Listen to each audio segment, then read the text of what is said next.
Excellent. There we go. Excellent. Good morning, everybody. Thank you so much for joining us for this next series of opportunities and workshops surrounding the work that we have been doing with ArtsBoston, incredible work around audience development and festivals. And, as we go forward for FY22, we're going to be continuing the same festival funding as we have been in the past, and sort of taking a look in FY23 around festivals and making some changes. But your work and the things that you've been doing over the course of these last couple of years since the festival program started has been incredible. And I know that COVID was difficult. It continues to be confusing of going outside or being in person. And there's so much that we're learning. ArtsBoston has done incredible, data collection around that they're going to discuss today. So I think that that's really important too. But just so you know that we're here for you at Mass Cultural Council, as well as ArtsBoston, to help you manage through your festivals this year and next. And I hope you have a wonderful morning with Jonas and Jen to talk about some things that can help support your festivals. So thanks so much for all of the work that you do and continue to do to bring arts and culture and fun to the Commonwealth. Great, thanks, Lisa. That's fantastic. Yeah, and I know that you have to run off in a few minutes here, but thank you so much for joining and for setting the context. We really appreciate that. So I'll launch in, and just to set expectations, I wanted to let you know that we've divided today's program up into kind of two major sections. The first one is to look at the data from the Audience Outlook Monitor. Sorry, I'm admitting a couple other folks here. So this first section is to look at data from the Audience Outlook Monitor to try to understand what arts and culture audiences are thinking about right now. We encourage you to ask questions through the chat module at any point in the presentation, and I'll collect them. And at the end of this first section, we're going to take some time to address some of those questions. And then the second section here, we'll look at what it means in terms of possible communication strategies for your festivals.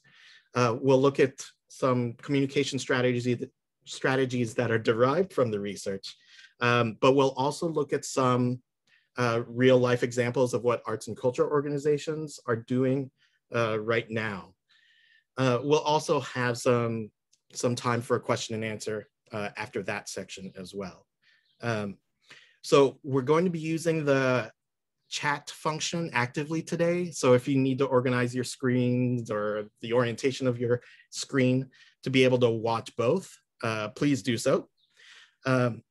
You will actually be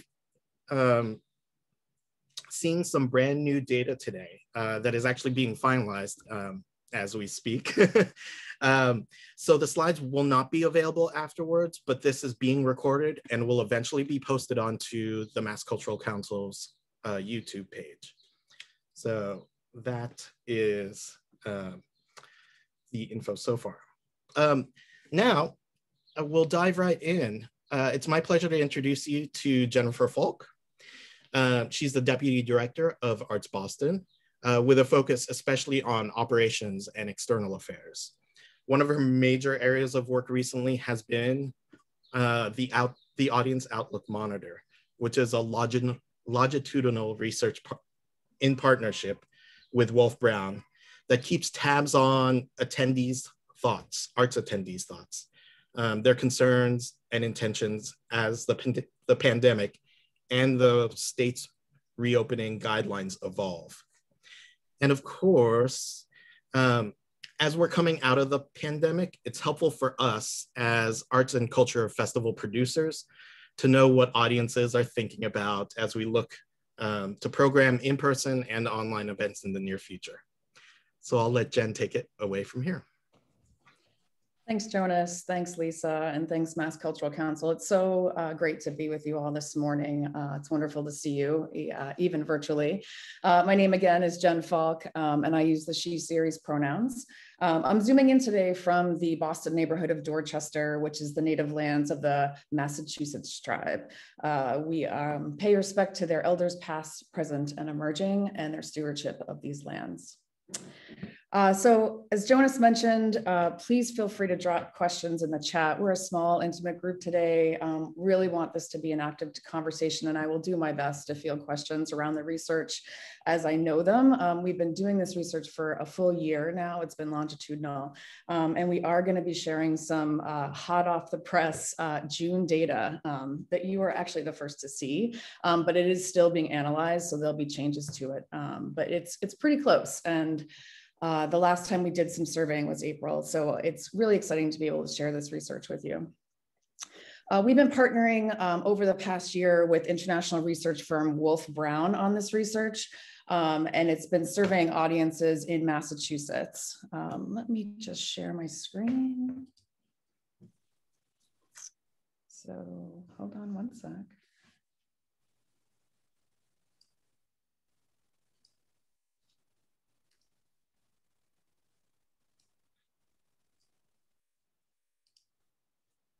Okay, let's just make sure folks can see that. Perfect, looks great, Jen. Thank you. Awesome. So we've been, as I mentioned, we've been partnering with Wolf Brown over the past year to do some longitudinal research on audiences' opinions about reopening as the pandemic evolves, as our state guidelines evolve.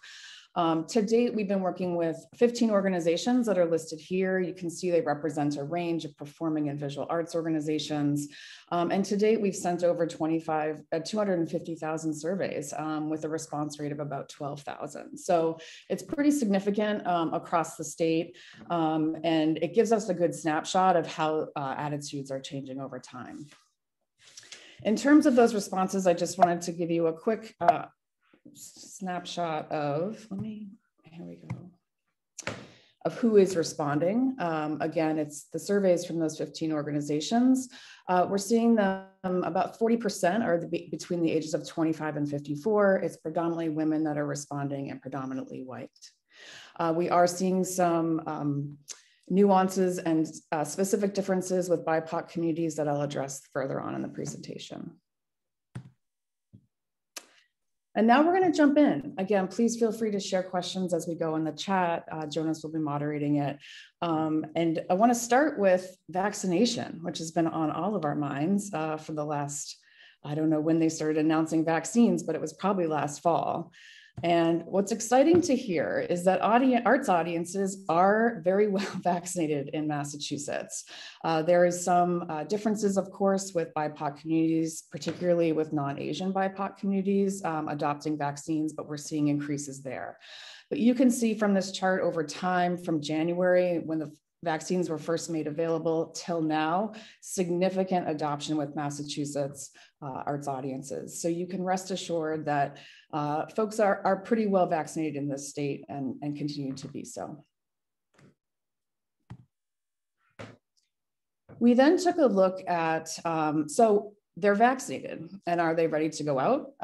And we are seeing a pretty good adoption of this. And in fact, it's been it's shifted in the June data, which is why I'm excited to share it with you today. You can see that you have a big difference here in April 13th versus June 8th data that we just collected this past week with I'm ready now, or as soon as it's permitted, vaccinated people are ready to go out. You see a consistency and hesitation between February, March, and April. And then with the state's guidelines reopening, the strong low case counts, you're seeing that arts audiences are ready to go. And that it's 55%. I apologize if the colors are a little hard to see here.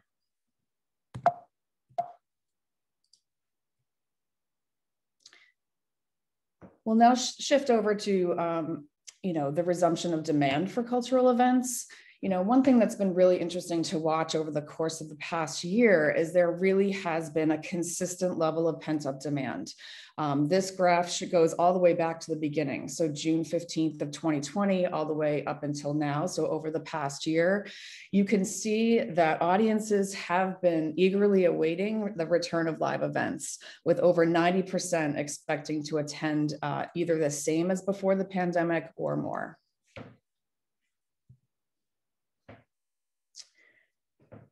And this is another interesting update for the new data. Their readiness to return, specifically to indoor events, was at 27% in April. So of those vaccinated, there was in April, you were seeing that, you know, they weren't quite ready. There was still that hesitancy, like I mentioned before. Most were about 27% in April. Most were requiring distancing and masks at that time. And what you're seeing now in the new data is that it's leapt forward to 82% are ready to go to indoor events. And you can see that this change here in the orange bar, the 33% are willing to go indoor under any circumstances. So we're seeing a decrease in the importance of kind of the COVID-19 safety protocols, the social distancing, the masking, et cetera. So this is actually a little surprising, actually, but it's good news for us in terms of the arts and cultural sector, folks really being willing to come back and willing to do so without under any circumstances. For outdoor events, it's even more so. We saw this in April. Folks are very willing to, you know, go out. You see 51% in April. We're willing to go out in April with distancing requirements and masks. And then 27% were ready to go outdoors, still with masks. What we're seeing now is a 64% of respondents are willing to be outdoors at cultural events under any circumstances. So you're seeing well over almost 97% are ready to go outside with live events. And then just slicing this a different way, so you can see it over the past year. The Audience Outlook Monitor did look at all sorts of activities. You know, I broke it down by indoor, outdoor, just in the last two slides. But you can see on the right, we talked about walking around a museum, using hands-on exhibits, community art space or art studio, what people's comforts levels were with all of these activities. The thing I wanted to point out here is that, as you can see over time, even back from last summer, walking around a botanical garden or zoo, i.e. being outdoors, has really held the highest consistent comfort level for everyone, followed by walking around a museum or gallery and an outdoor festival or concert. So you see that these lines on the top have been consistently high, which can give us as event producers a lot of comfort to know that people will be coming back. And for those that are hesitating, those who aren't, you know, ready to go out, this is what we're seeing now.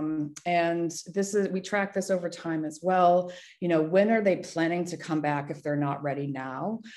We saw this hovering pretty consistently in September actually since last January. Folks in the surveys have been saying that, you know, over 50% of the people who were vaccinated were ready to go out starting in September. We're seeing this tick up a little bit in our June data, but now we're seeing that 73% of the respondents who are vaccinated are ready to be resuming by September.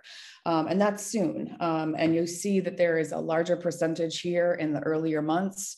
You see that 15% as of now are already attending in-person events. And then it jumps into June, 18% in June, July, August, and then September is up here. So by September, we should see a really healthy percentage of people ready to go out. And just wanted to touch on another aspect of the research. We did test people's engagements and engagement with digital content.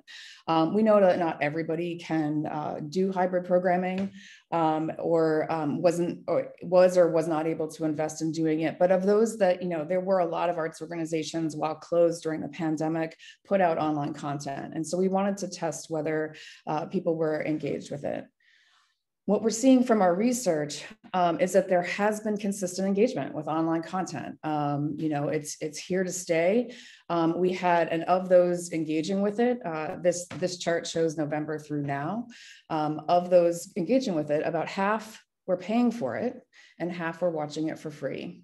So our arts organizations and events have been experimenting with different pricing levels, offering free content, offering pay what you can, offering donations, offering a low price ticket. But it's good to see that there's still an appetite from our audiences paying for this content as well.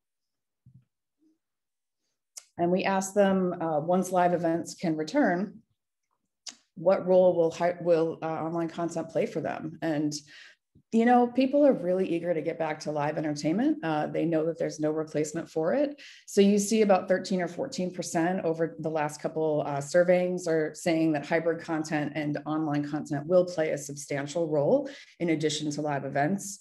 And then a much larger percentage, 53 and 59%, are saying it will play a small role.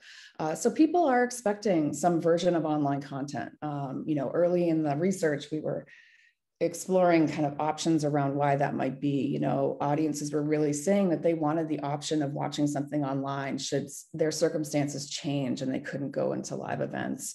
We're seeing some interesting evolutions with refund policies, et cetera, that we'll get in later in our conversation. But folks were consuming it, we're engaging with it, and it will play a role.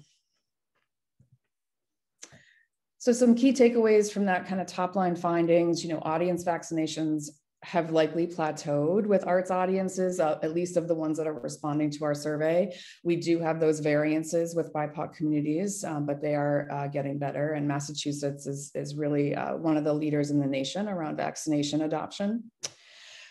Roughly half of vaccinated folks are not ready to go out yet.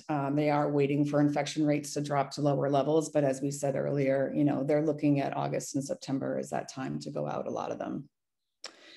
There is a consistent pent-up demand for cultural activities throughout the pandemic, which is good news for all of us. People are going to come back. They miss us.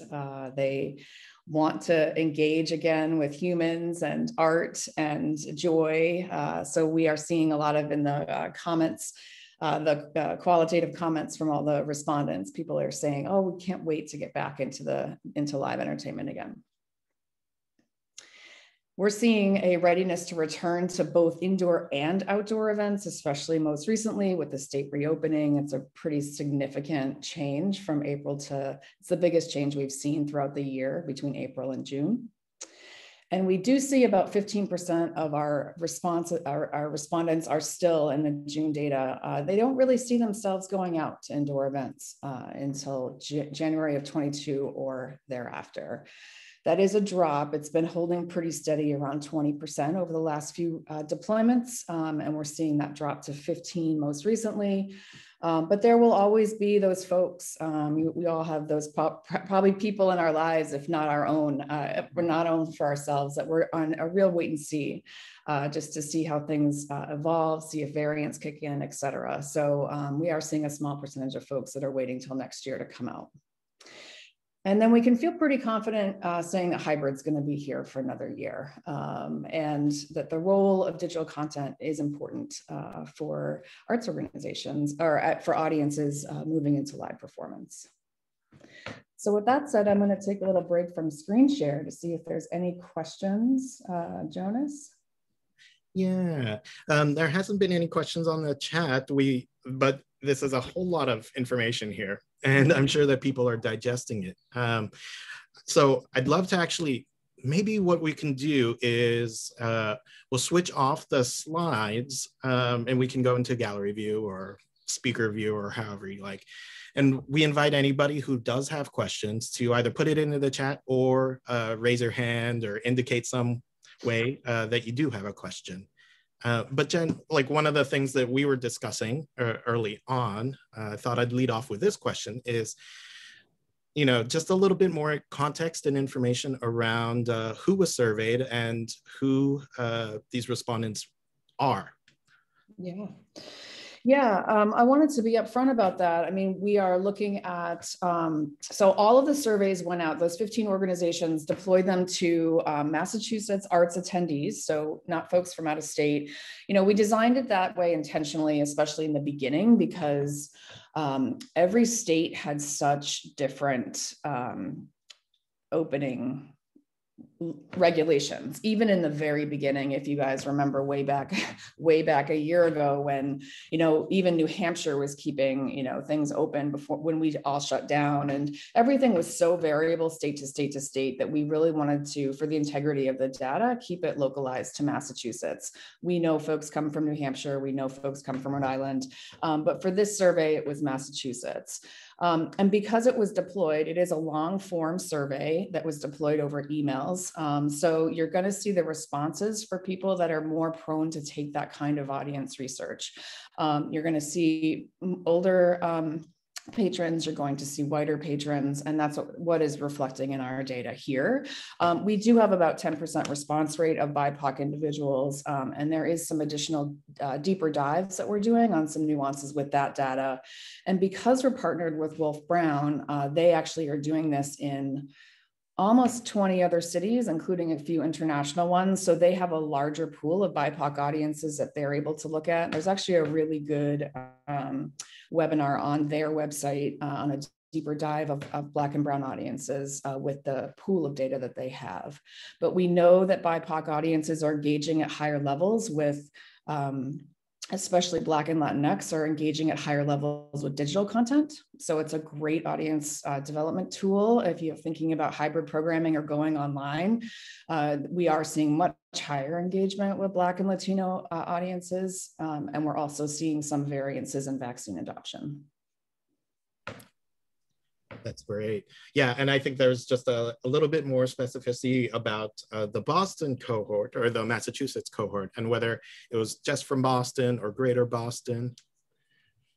Could you talk a little bit cohort, about yeah, the cohort predominantly, the Boston Symphony Orchestra is one of the 15 organizations, and they included both Tanglewood and BSO audiences in Massachusetts.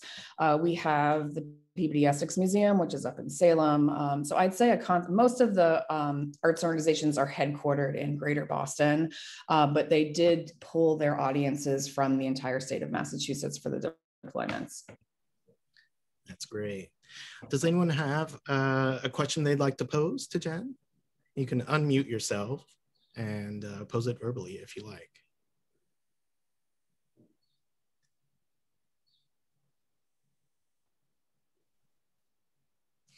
Hi, Jen. Hi, Dot. This is Dot. I'm Dot Welsh from the BU Arts Initiative, the BU Global Music Festival. I was wondering, did you ask any specific questions about, for the folks who were not comfortable returning to in-person events yet, what would make them comfortable, and what sort of, what protocols do they expect to be in place when we do return? Yeah, we did ask that question, and I'm going to pull up, one of the questions, it's interesting, we didn't ask it specifically this way in the June deployment. One of the greatest things about doing longitudinal research is that we could adjust the protocol over time to adapt to the changing situations. And I was just so grateful to have Wolf Brown as a partner to keep the integrity of the research over time while also adapting. So throughout the whole process, we actually did a lot of questions around safety protocols and what was most important for audiences as they thought about returning. And we did that because arts organizations and festivals and event producers were really, especially in the early days, like panicking. we all might still be panicking about the additional cost of all of these safety procedures. Do we have to do hand sanitizer? Do we have to do temperature checks? Do we need to do, now there's some questions about, vaccination status, and do we need to require that? What we saw consistently over time was that arts audiences cared most about three things, and it's the three most obvious things. It's masking, social distancing, and for indoor events, it was upgrades about HVAC systems. And that can be whether you have the capital investment on an indoor venue to actually upgrade some sort of infrastructure around that, or if you have a box fan with the right HEPA filters. But, we're seeing a very savvy and educated audience here in Massachusetts, no surprise. They understand the science. They believe in the science. They're going to know. And we'll get into this on some of the communication slides in a minute. But, the more you can tell them what you're doing and what you have control over and what you don't, I think people really understand and appreciate honesty and upfrontness, and more information, the better, without overwhelming. So doing it in layers. So we're really seeing those three things as really surfacing as most important. This was helpful, for example, with, the Colonial Theater in Boston was having, the marketing person there was having all these conversations with her bosses in New York about temperature checks. And she's like, Jen, you got me out of 17 meetings because I was having a meeting about temperature checks for months. And I could go to them with this research and say, look, it's the last thing on the list that everybody really cares about. So why don't we prioritize the conversations about what we can control and what people care about? So that's actually what we're hearing. Does that answer your question, Dot? Yes, absolutely. Thank you so much. Mm-hmm. Great. Anyone else have a question for Jen at this point?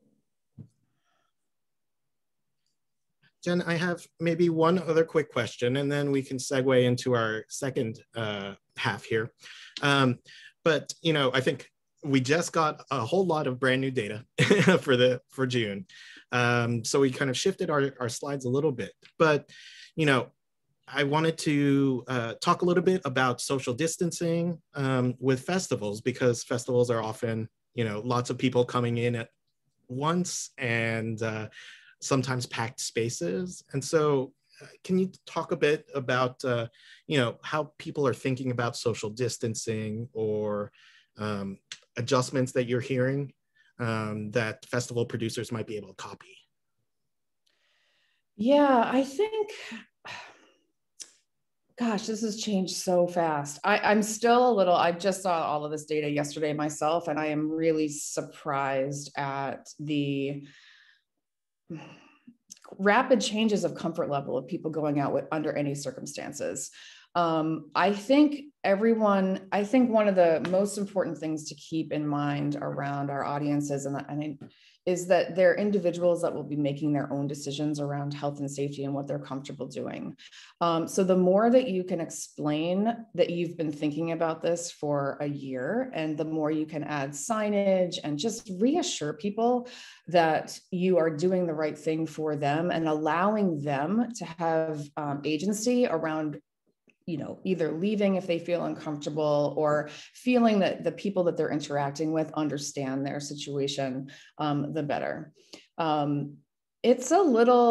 I think we're in a little bit of a let's see how this goes phase right now. I think we're all in that. You see on TV, this sports stadiums filled with people without masks on. And, a friend of mine who is temporarily relocated to Florida called me the other day, and he's like, Jen, I just watched, the baseball game, and what's going on in Massachusetts? Like, you guys have been like the maskers. And I just watched a game and no one's doing it. So I think, I think the research is also showing us that arts attendees are very conscientious. I mentioned they're much more community oriented. They are looking out for themselves, but I think that they know that, they're in this together. And the more you can communicate that, the better, and give people agency in making up their own decisions. I actually have a question. Diane, yeah, go ahead. We have our festival coming up in August, and it's a family-friendly event. And all along, I've been concerned about children and that they cannot be vaccinated yet. Even wondered whether we should have children's activities per se. So I like your idea of signage. I'm not exactly sure how to word that. But I think it would be a shame not to have it. And it's an outdoor event. But what would you suggest? Do you have any data or anything about how people are handling events that include children who cannot be vaccinated yet? Yeah, it's come up on a few calls. I was just talking to Puppet Show Place Theater as an example. You know, I think there's a lot of optimism right now because children 12 and older can now be vaccinated, so that at least we have young teens and teenagers being vaccinated. The science is saying that younger children vaccines will be approved probably in the school year. But I think that there is still hesitancy around that. And I think I think parents will make their own decisions around it. And I think having the activities there and encouraging masking or encouraging people to come at their own levels of comfort is actually really important. I think you'll be surprised that people will be engaging with things. You're seeing it in the museums. They're opening up now their full capacity and managing, you know, having visible signage and sanitation, hand sanitizers, for example, around certain things so that they can have their interactive displays open again. It feels to me, and I don't know how you guys are experiencing this, but every week that goes by, there is more opportunity for engagement, and we're still seeing low caseloads. People are still paying attention to that, though. Thank you. Mm-hmm. That's great, thanks. Okay, so Jen, we've talked a bit about kind of this ongoing research with the outlook of audiences and at cultural events. But we also wanted to look at what this research means to us as festival producers who are planning events for these audiences. So Jen, what advice do you have for communicating with our future festival audiences, the ones that'll come? Thank you. And I apologize, I'm a little slow on the share slides. We're gonna do it though. Practice makes perfect. Here we go. And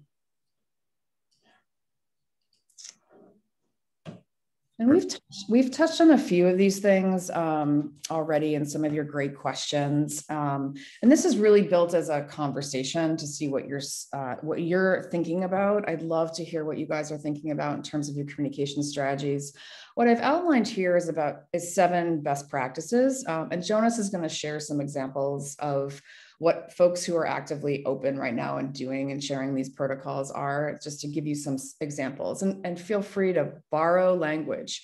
Nobody needs to reinvent the wheel around these safety protocols. It's really about what's most important to you and your audiences, and then using the similar language that helps reassure folks that you have been thinking about it and that you are putting their health and safety first and foremost.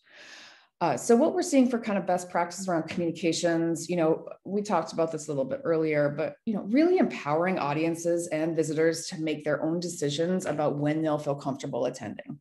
You know, we know that not everyone's going to be running back and wanting to be in large crowds, and they might show up and be uncomfortable in 10 minutes and want to leave. And I think giving people that autonomy and making them not feel bad about wanting to leave is really important, so that they can have that sense of their own safety for themselves and the folks that they're with. From an audience perspective, really valuing audiences and patrons who are not yet ready to attend in person. You know, as festivals, you're at various stages of collecting audience data, but you might be hearing from some of your customers over the phone or on emails prior to your events to say that they're really not ready. And that's actually where digital programming can really come into play. If you have existing video content or, you know, trailers of the folks that will be performing at the festival, et cetera, really finding other ways to engage them at your festivals so that when they are ready, they'll come back next season. This will actually also, interestingly enough, we were seeing that this may disproportionately include audiences of color. I told you earlier that they were seeing higher engagement with them in digital content, but there will be, you know, with the slower adoption of vaccines and access to those vaccines, you may see the audiences of color will be more hesitant to come back than traditional audiences. We talked a little too about this, but really providing health and safety procedures in layers so that people can access the level of detail they want or none at all. I mean, we're seeing, it's still very early, but I've been seeing some initial marketing coming out with some of the events, for example, like big theaters, et cetera, that are having events this fall. And they're just sending marketing out like, hey, we're booking the show, it's happening, buy tickets now, with absolutely no reference to the pandemic. And at first I was thinking, wow, I feel like that's a little disrespectful for all that I've been through. But I realized also with marketing that they just wanted to get the word out that the event was happening. And then you'll see them following up later on with some more information about, hey, just want to raise your awareness that this event is now happening. If you're interested in buying tickets, here's what we're doing with safety protocols. I think I've mentioned this before, but audiences really are savvy in Massachusetts. They really understand the science. They believe in the science. They may be asking about, HEPA filters and certain variances, and you might want to be thinking about FAQs around that. Actually, I'll share this link next week with Jonas to give to all of you, but we actually just did a webinar a couple days ago with Dr. Allen from the Chan School of Public Health, talking about building safety. But he has a lot of really interesting of the moment advice around how to really make people feel comfortable and what to tell them. We're really playing a game of psychology here. It's actually less about science now and more about psychology and making people feel comfortable and that they have autonomy.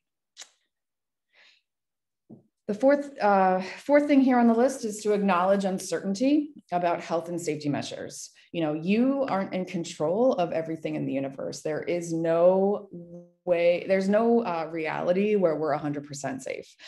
So don't tell people that your event is 100% safe, and just be realistic about it. People understand that. And again, it's all about them making decisions for what's best for them. So over communicating rather than under communicating is a really good strategy right now. As you think about, what do we know? Here's what we have done about it, and then what we don't know, and being flexible in your exchange policies and being flexible in, allowing people to really navigate those uncertainties.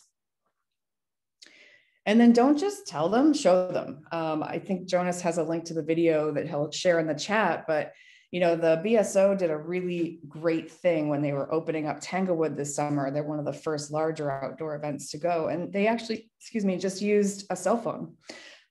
They just used a regular cell phone and took some video of a person walking through the gates, to show people, this is what it's going to feel like to return to Tanglewood, walking through the gates.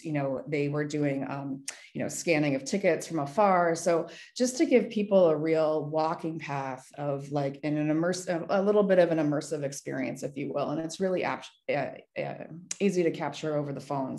So thinking about strategies like that are really low cost that you can do to just share with people what you've been up to and what it's going to be like when they get there. Again, allowing patrons to bail out if they don't feel comfortable, making sure they don't feel less than, allowing your ground staff to help navigate the exit signs, or making people feel like it's okay to leave if they want to. And then we're seeing a lot of questions. Audiences are very curious about artist safety and staff safety in addition to their own.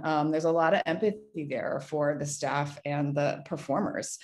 So there's some more content opportunities here to communicate. Maybe it is that kind of backstage or behind the scenes setup of your venues, and showing video of that, talking about your safety protocols for your staff and your artists, and how you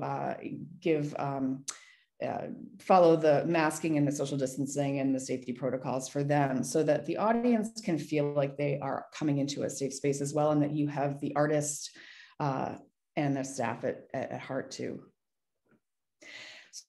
So there's probably a lot of different best practices. We're still learning as we go and updating this list, but this is a few things that we found that are really best practices. And Jonas has put some things in the chat as examples that you can kind of pull from and copy from. Again, not everybody needs to reinvent the wheel with this stuff. And as we get more examples, we'll be posting them as well. Yeah, thanks, Any Jen. questions? Fantastic. Yeah. Yeah, maybe it might be helpful just to provide a little bit of context in terms of maybe, you know, why we thought about sharing some of the ones that we did share. And because I think, you know, we were looking for examples of certain things. So Jacob's Pillow was one that you suggested. What was particularly? Yeah, the Jacob's Pillow COVID protocols, you know, they just announced their programming in May. They are doing a completely outdoor dance festival this year for the first time. They usually have indoor and outdoor programming. And what I loved about their safety protocols is that they were collaborative with other Berkshire organizations. So they very much, again, no one needs to reinvent the wheel. So they partnered with their sister organizations in the Berkshires and actually have a direct link. So I would encourage you to work with each other to come up with like-minded safety protocols and use them, and then show collaboration with each other, show that we're in this together, and really share that. So I love that Jacob's Pillow was, you know, there was a whole consortium of folks at the table constructing what was going to be best for that area. Yeah, that's fantastic. Starlight Square is an interesting one. I don't know if folks have been able to participate or attend the new outdoor stage in Central Square. I just went myself actually and saw Diablo Lolo with the Chinese yo-yo performers last weekend. And it's extraordinary. I mean, they took over a whole parking lot and it's this huge structure. It's an outdoor stage. It's a pop-up retail space, there's food, and they've been doing this now throughout the pandemic. They did it last summer and now they're in phase 2 of programming. What I love about Starlight Square, it's a collaborative with the Cambridge Business District, but also several, like probably 50 arts organizations perform and book stages there, if not 100. So what they've actually put together is a social contract. Again, I love this messaging. I'm a marketing person at heart and a communicator and a messenger. So the fact that it's not just safety protocols, it's actually a social contract. So what you're asking your audiences to do is keep others in mind. And it's a psychological reinforcement that we're all in this together. So sharing the science, sharing the specifics of what you're doing, but also the social contract around it, that we're in this together. And if one person's sick, then we're all sick. And I did just share the Lawn on D. I was actually scrambling around to try to find a lot of examples for you. There aren't a lot of examples. I think we just don't know yet, but as they come out, you know, Commonwealth Shakespeare is also performing on Boston Common this year. They actually haven't, I think they go on reservations with their tickets on the 21st of June. So another week or so. They're probably working through their guidelines right now. I didn't see anything on their site early, but you know, as events start to happen, looking on their website, seeing how they're communicating with folks in email, on their social media. And I also wanted to I'll drop this in the chat later, but I mentioned our webinar with Dr. Allen at the Harvard Chan School of Public Health, and it's a collaboration with the American Repertory Theater. They have on their website a roadmap to resilience that will have updated health and safety protocols. They're really leading nationally on this in terms of what the science is saying for gathering in person. So their website's a really great resource as well to pull some language. That's fantastic. That's great.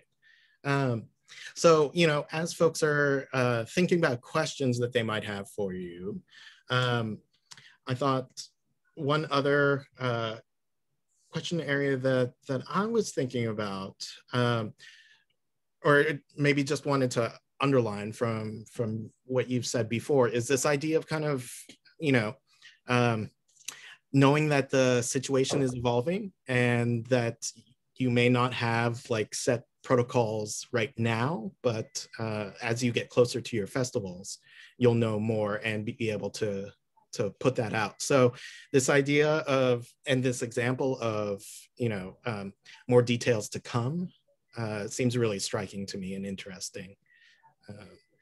This idea that you don't have to have it all figured out and things are shifting, but we'll take care of you, and putting out language in that sort of vein until you know more and until you are able to draft up your protocols.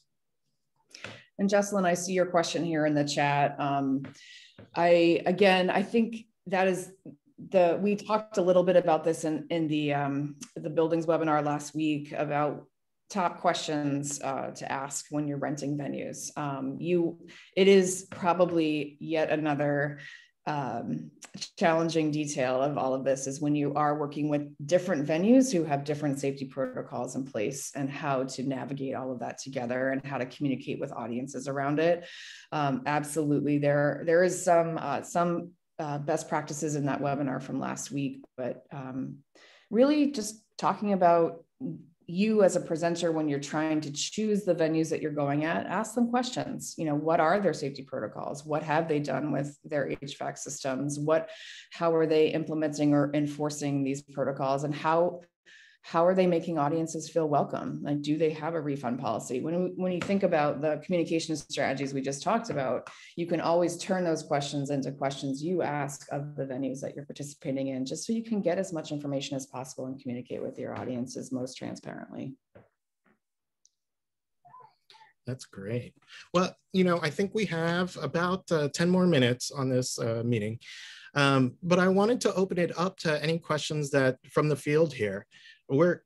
Jen and I are both very curious about what you're planning and what you're thinking about, and also kind of what's giving you some worries, and see if, we've seen anything, if we can help in any sort of way. So if you have a question, please unmute yourself and jump right on in.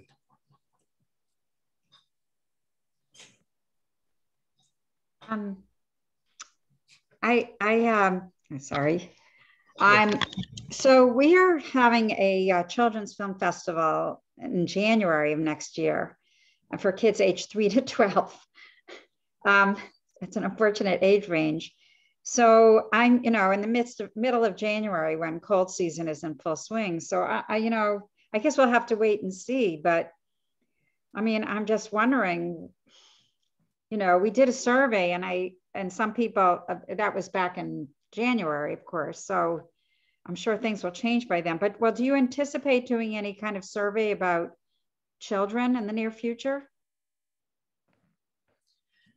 Yeah, we've talked about adapting the protocol. They haven't been included yet because the vaccine hasn't been available for kids, but now that it is with different age groups, what we're looking at are summer camps as well as schools to really look at the local rates of infection and how those are going. I think we are all in a kind of wait and see mode around that. But, Dr. Allen on the webinar last week gave a lot of confidence that we will be able to vaccinate younger children by September. Nothing's for sure, but I think with a January timeline in January 2022, again, nothing's 100% safe. There's always, like you said, it could be a flu, it could be anything, but we're seeing that. And I think as vaccinations become more available with kids, we'll start asking some of that questions. It's a great point. Hi, Susan. Go ahead and unmute yourself. There we go. My question, thank you. You'd think I'd figure this out by now. My question is, I'm wondering if there's any research on, particularly with the older demographic, we've mastered getting on Zoom and things, but the messaging for a hybrid festival about this is where you're going to go for your in-person, and this is how you're going to access your tickets for your virtual, and then any best practices on cost, what you're charging for your ticket. And we've found success in all-inclusive passes, but not knowing now whether those who do not want to go in person would want to be paying, the cost of an in-person ticket. And we don't know exactly whether our venues will be at the same rates that they were. So any kind of conventional wisdom on hybrid messaging and ticketing cost. Yeah. I can't speak for cost in particular. We have seen a lot of different experimentation. I noted earlier in the research that about half of the people that are engaging with online content are paying for it. Those were, some early results of early online programming. We saw very low cost events. They were $20 compared. What I'm speaking of is a theater ticket compared to a more traditional theater ticket. Festival pricing is different. You guys may all be free. I actually don't know, but I do think that there is I think we as event producers have the know that there's a cost to produce online content. We can't just produce this stuff for free. And I think audiences understand that as well. So I think the simpler you can make the decision to attend/engage with online content, the better. So I love your suggestion of bundling things together, or that an in-person ticket would include a streamed, online content in addition to that on top, so that it is packaged together. We're seeing that as coming in as successful. But I've jotted it down actually as some follow-up. So I'll send some resources and other examples that we're seeing as they roll out to Jonas that we can share. Great, thank you. That's great. And just in the chat, Christina mentioned that she's also interested in more research around the kids and COVID concerns. So I thought I'd just quickly point that out. And other questions, feel free to unmute yourself and jump in. We have probably time for just one more question.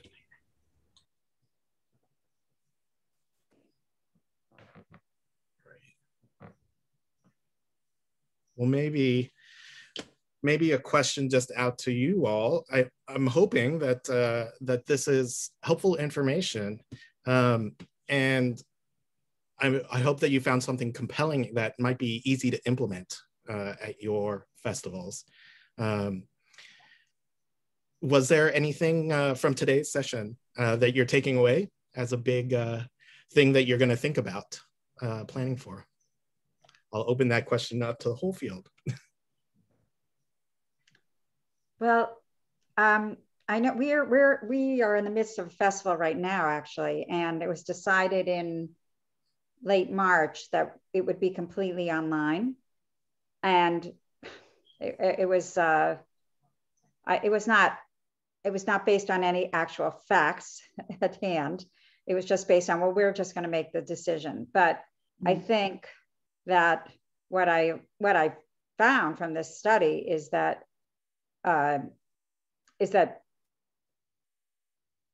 more people are willing to be in person than not, and that it seems as though there are more people that want to go out and see, and even will be indoors, than care to view everything online again. I don't know. Is that a correct assumption on my part? It seemed that way. It's what the research is showing. I'm still surprised at the dramatic shift of that, but yes, people are, yeah. And it was such a dramatic shift from April to June, in the span of a couple months. Massive amount of change in opinions. Yeah, but I also wonder whether that's only during the summer.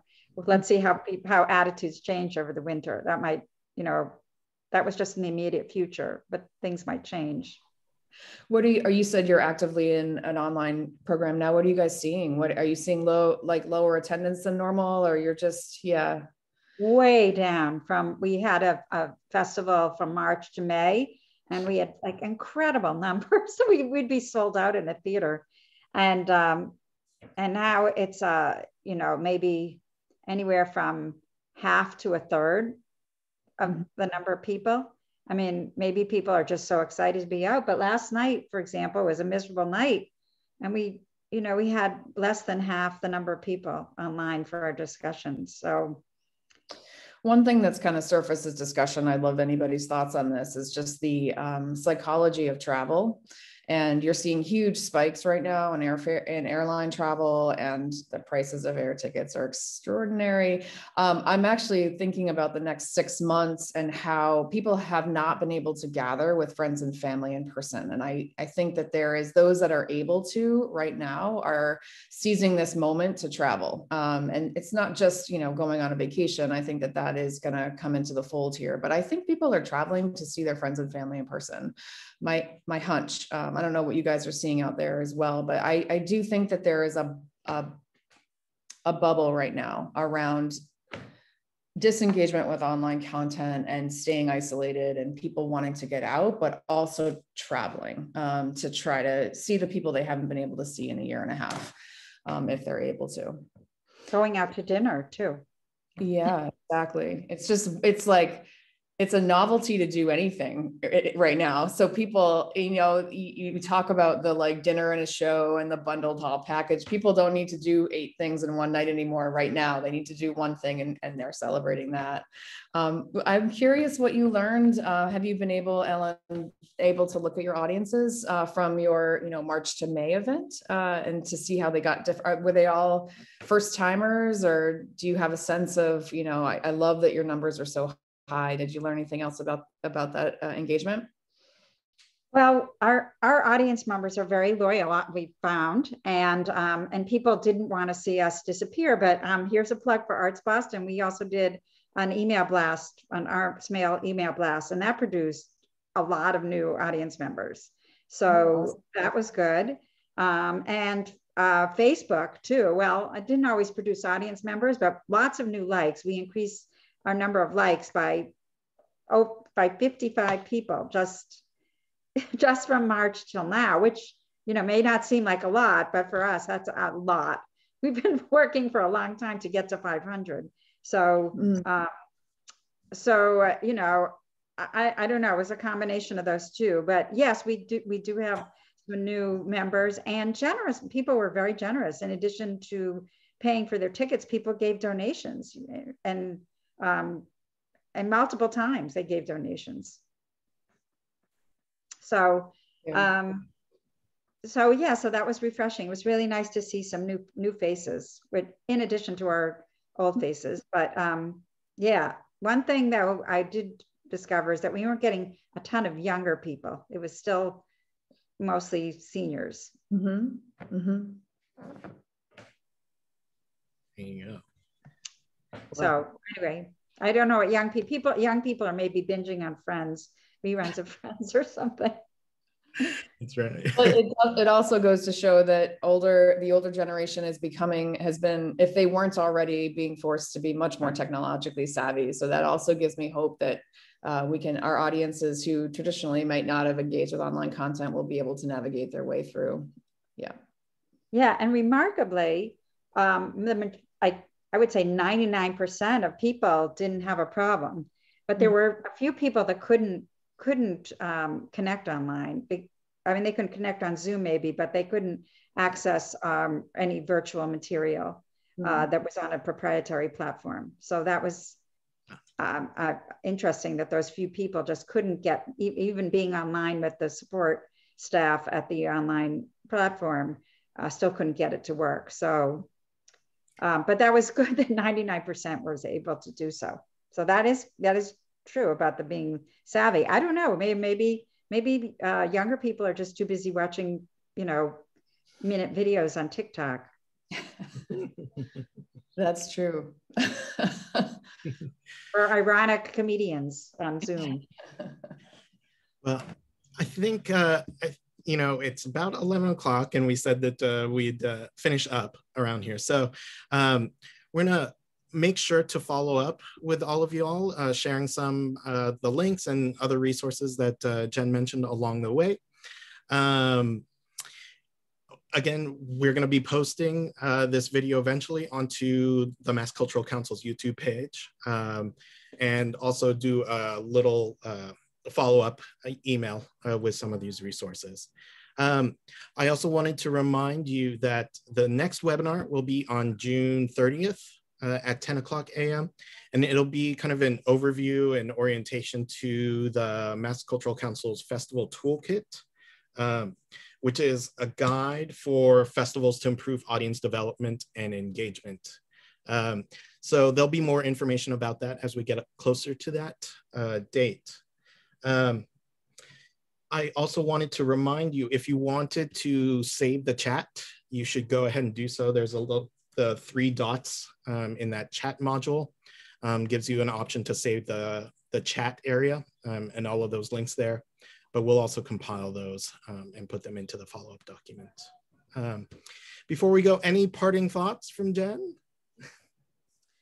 Thank you for spending your morning with me. You have lots to do and lots to plan and lots you're already running. And I really look forward to hearing about your successes, things that you've learned. We're all in a big petri dish right now, trying to figure out how to regain the audiences that we had and build new ones and feel safe again together and have fun. So I look forward to going along the journey with you all. So thank you. That's great. I love the petri dish metaphor. I also like this idea that we're all in these like funny bubbles that are emerging and disappearing quickly. So we're all monitoring the situation and adjusting in ways that feel right and appropriate. But it's fantastic that we've got some good examples of what's happening out there, how people are addressing it right now. But yeah, leaning on colleagues and making sure that we are seeing what other people are doing will help us to calibrate our own communications. I hope that's helpful. Thank you, everybody, for spending a bit of your morning with us. We really appreciate it. Will the slides be available too, or is it just the YouTube video? Just the YouTube video, because this data moves so quickly and gets adjusted quickly. So no slides, but the video will have information. Okay. If we can get the data like finalized and out in a few weeks, we can probably give you some updated data. It's gonna not change a lot, but I'm happy to update the couple things. And we can also, in the follow-up materials, share the questions for communications, the best practices. That's for sure, can communicate that as well. Oh, great. Okay, thank you. Okay, thanks everybody.